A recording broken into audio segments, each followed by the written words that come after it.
Welcome to the Mally Way, where we do things the Mally way. Okay, that was really lame. So I'm Mally, and today we're on chapter 4 of my Stamp School series, where it's all about spoons.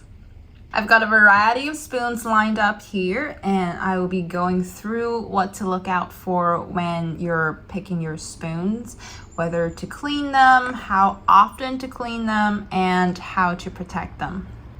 So the first thing you want to look out for would be the size and the depth of the spoon.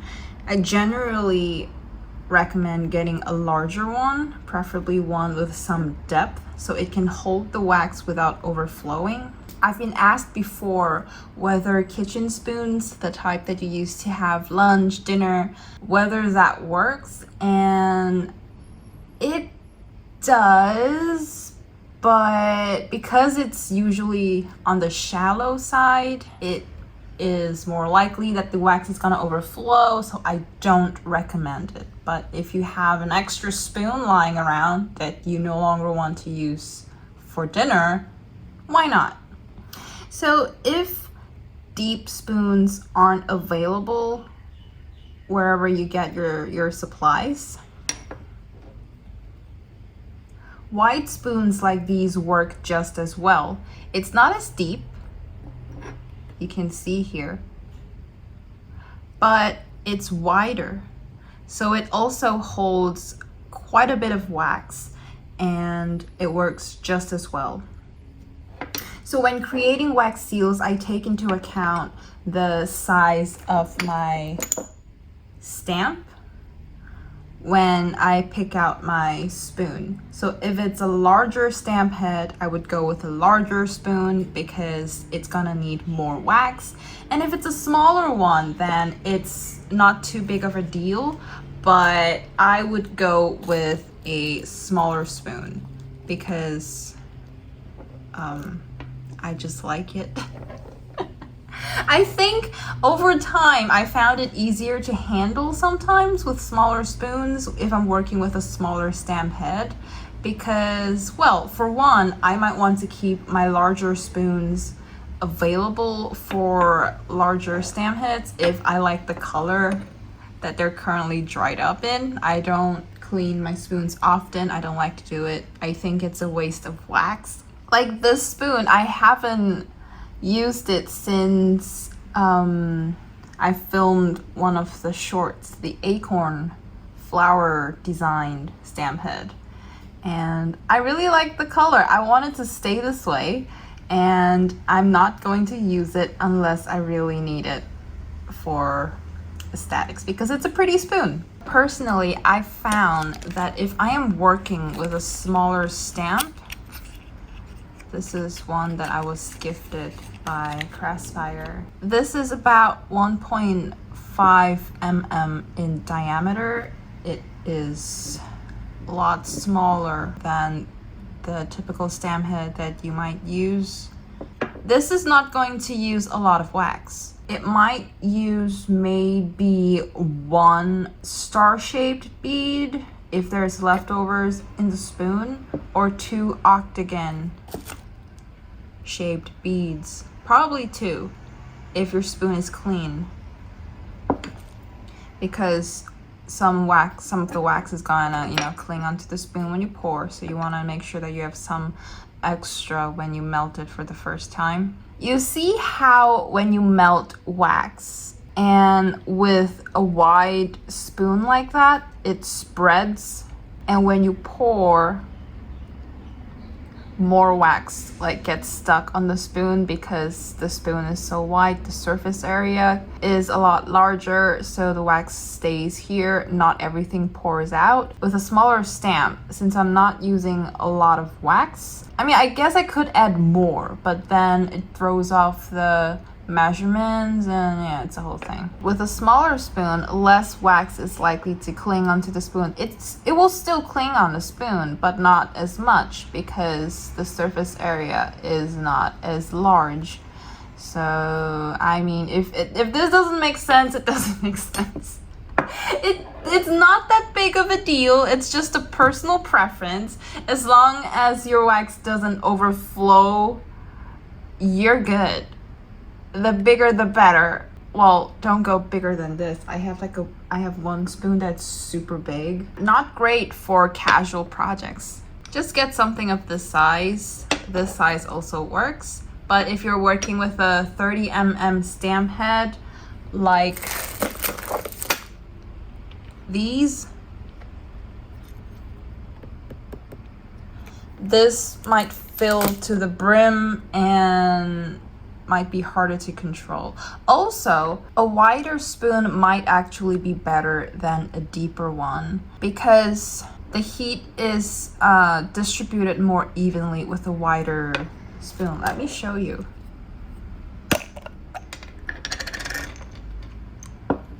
Okay, so when you put the wax beads into the spoon,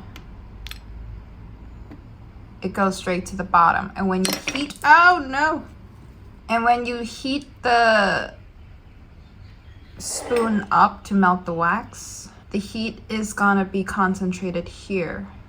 Only the wax that's there, that's gonna get melted. And the wax on top, it's gonna take slower to melt. And you can stir it to even out the heat, but if you don't stir it, the wax at the bottom is going to be hotter than the one on top. It might boil at the bottom, you just can't see it. And when you pour the wax out, you're gonna get some bubbles because by the time the wax on top melts, the wax below, it's already boiling. Whereas with a flatter spoon, the wax melts more spread out and it's less likely to boil. Make sense? I think it does. Okay. So next, we also want to get a spoon that comes with a spout. That's this part here.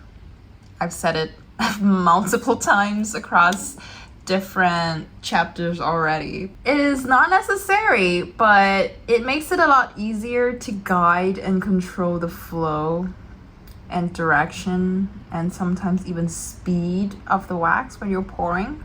I particularly like this spoon because it has a spout on both sides, making it friendly for both right-handed crafters and left-handed crafters.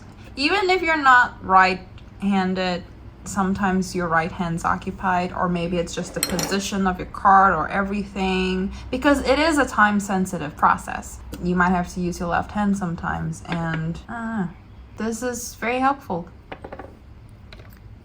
2 spouts. Now we come to the question of cleaning. You can see that I do not clean my spoons after use, and some people hate it, but for me, I don't clean my spoons because I don't want to waste the leftover wax. Look at how much wax is left over on the spoon stuck. And if I'm going to use the same color in the future, I can just use the same spoon. And of course that means I might have a bunch of spoons just lying around. And I'm okay with that. In my defense, I did not buy all of this. You know, you see like that some of them are defected, sorta disfigured. Like these were on clearance, not this one. Like these were on clearance. See, it's rusty, so they were selling it, like clearing it out. This was on clearance. It works. It doesn't have to be pretty. I don't mind it. And I think a few of them were like free gifts because I keep buying more stamp supplies. So they're like, hey, here's a free spoon. This was my very first one. It came with my first set. Look at how tiny it is. It's even labeled. It was a measuring spoon that they just added in the set. And I used this for my 3D Daisy short. This was the wax seal that I made I will link the video somewhere in the description at a card up there, up here. You'll see what I did in that video. So this part in the middle, it doesn't require a lot of wax.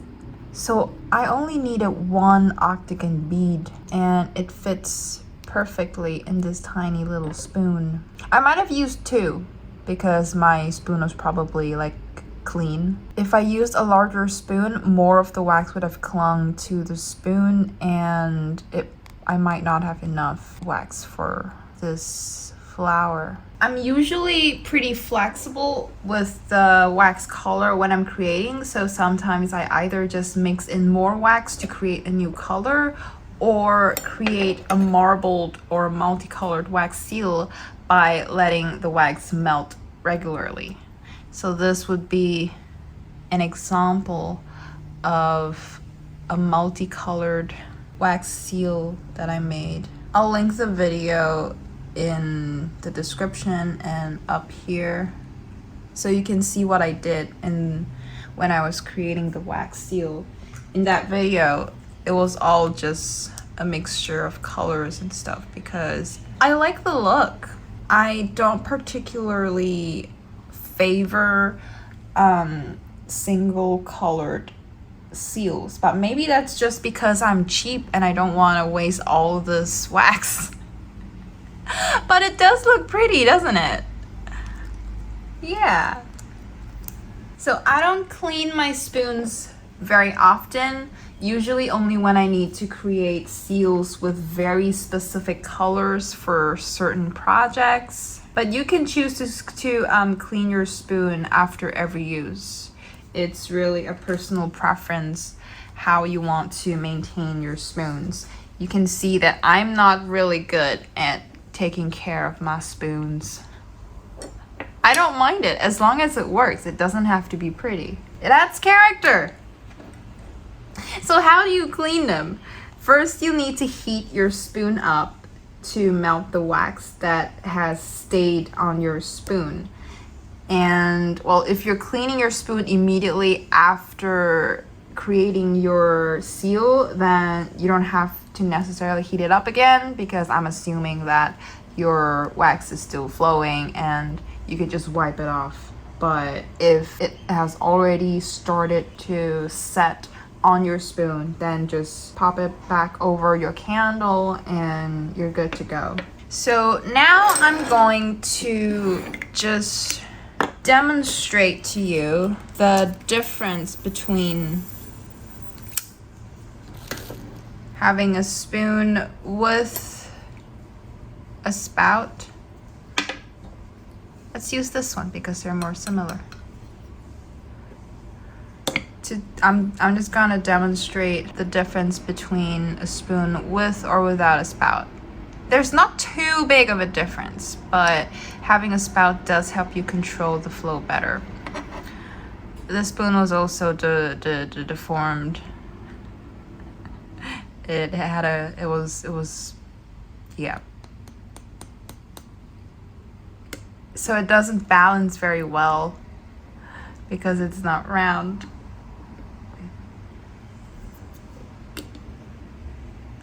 Sometimes, like when I do need to clean my spoons, what I do is I heat it up as well. I heat it up because you need to. And since there's leftover wax, I would pour out as much as I can. And I end up with, well, these were from my glue gun. But basically you end up with little blobs of wax that you can just reuse in the future. And, you know, wax seals that did not come out perfectly, just break them apart and make a new one. Okay, the wax got a little too hot there, but you just swirl it a bit, let it cool down a little bit, and pour. And you can already see that the wax flows in the direction where the spout is. On the side without the spout, it's just gonna like flow out in a thick clump. But if you pour it from this direction, you can control where you want it to go a lot better. And that's very helpful.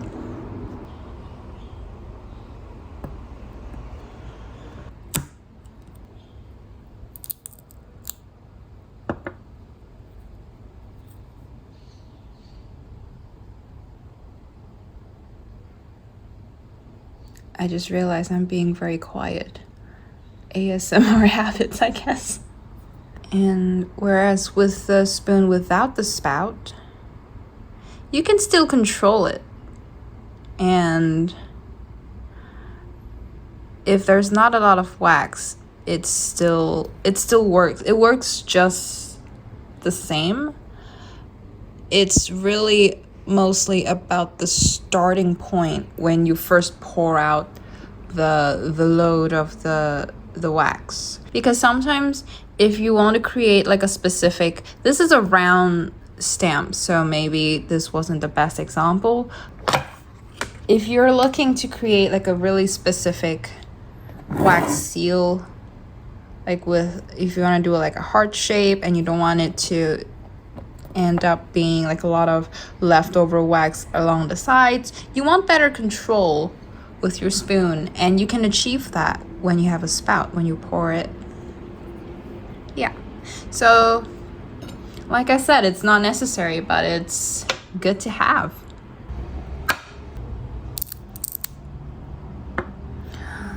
Pretty. See, this is why I like mixing colors and not cleaning my spoon. I'm not lazy. I just don't want to waste wax, and they turn out so lovely. This is the back.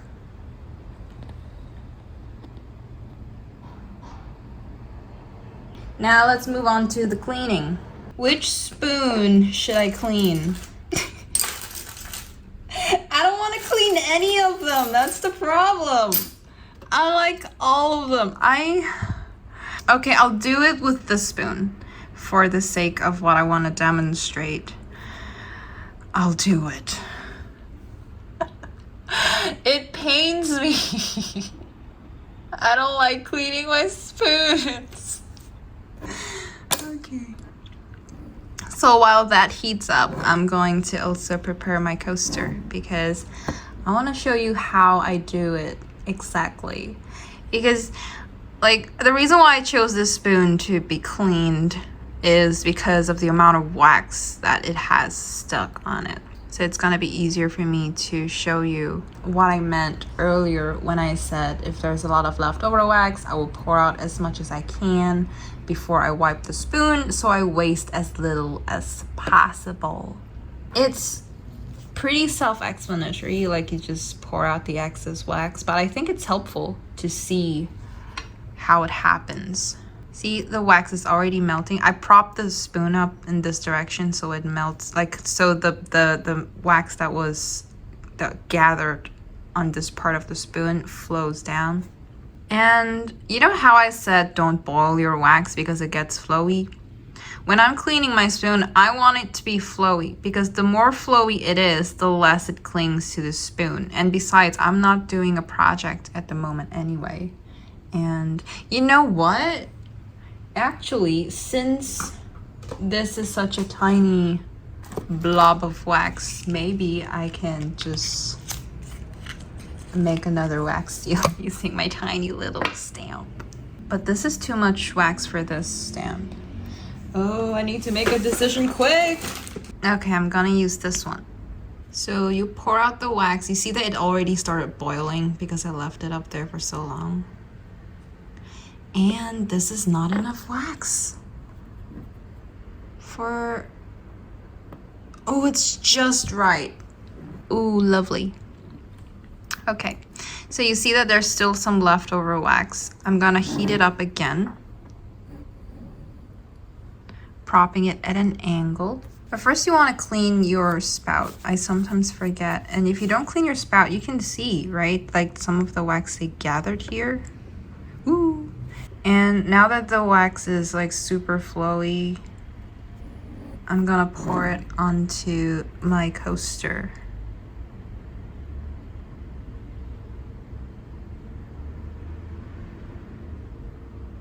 You can clean your spoon as it is now, but I want to show you what I also do when I really want to get as much as I can out.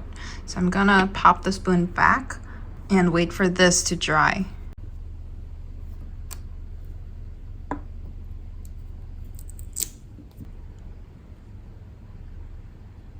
So now that this has set, I wish I made it wider and not so round. What I do is I use this to kind of scrape out the wax. But because this is such a tiny piece, I don't recommend doing it with such a tiny piece because you might hurt yourself. I have experience in doing this, so I will. And once I scrape it off, I just combine them. Because it's wax, it's just gonna melt and join together into a larger piece. And I might do it a few times depending on how much wax is on the spoon, but since it's just this tiny bit of wax, it's not worth hurting myself potentially. I just wanted to demonstrate what I do.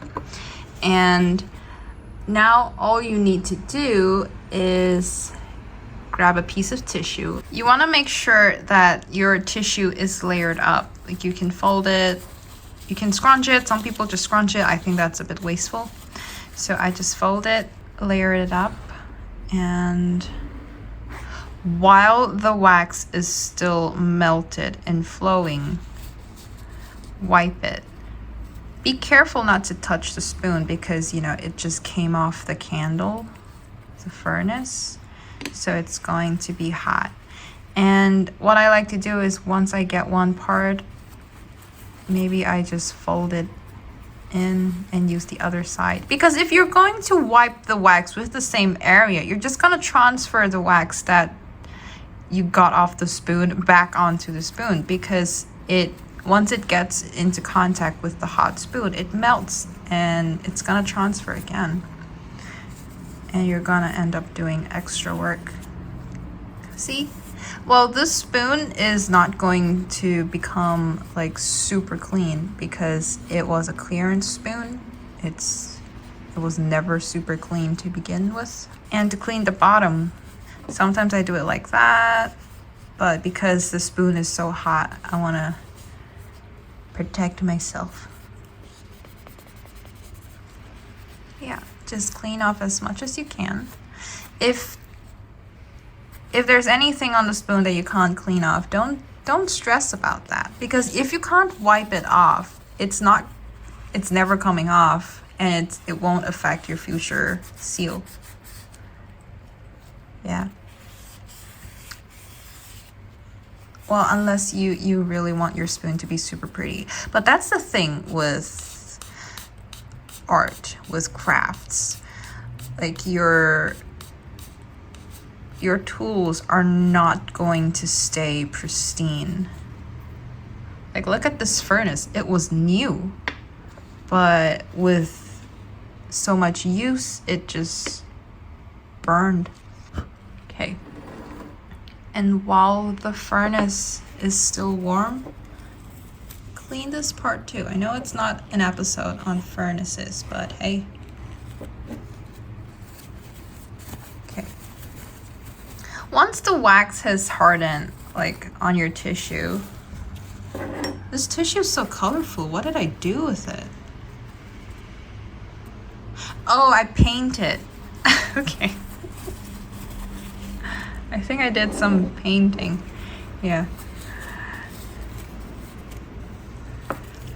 You want to be careful too when you clean your furnace because it's hot. And see how much like gunk I can get off it. This is mostly soot. It's no longer wax. It's just, maybe it's a combination. But yeah, sneak peek into the furnace episode. Chapter. This is a school. And there you go. Good as almost new. It's entirely clean. If I wanted to make a wax seal in a specific color, usually if it's red or blue or whatever, it's not too big of a deal to use a stained one. But if it's a color like white, you don't want it to get contaminated by any other colors, clean spoon's the way to go. I know with my collection, I don't bring a lot of credibility when I say anything about protecting your spoons so they look 100% new.